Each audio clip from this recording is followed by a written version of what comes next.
If you want to focus on faster shipping and higher quality products for your dropshipping store, working with the US suppliers and Spocket is a smart move. Today, I'll walk you through how to use Spocket to find and import products exclusively from US suppliers. Start by logging into your Spocket account and heading to the product search page.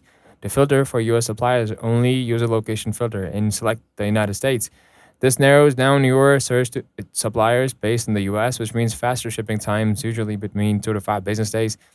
Browse through the filtered products and look for items that fit your niche and target audience. Pocket provides detailed product descriptions, supplier information, and shipping estimates so you can make informed decisions. When you find products you want to sell, add them to your import list. From there, you can customize product titles, descriptions, and pricing to match your brand voice. Once ready, you push the products directly to your Shopify store with a single click.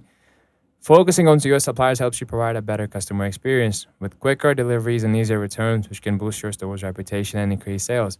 If you found this Pocket tutorial for US suppliers helpful, please like the video, subscribe for more dropshipping tips, and leave a comment if you want me to cover the other Pocket features.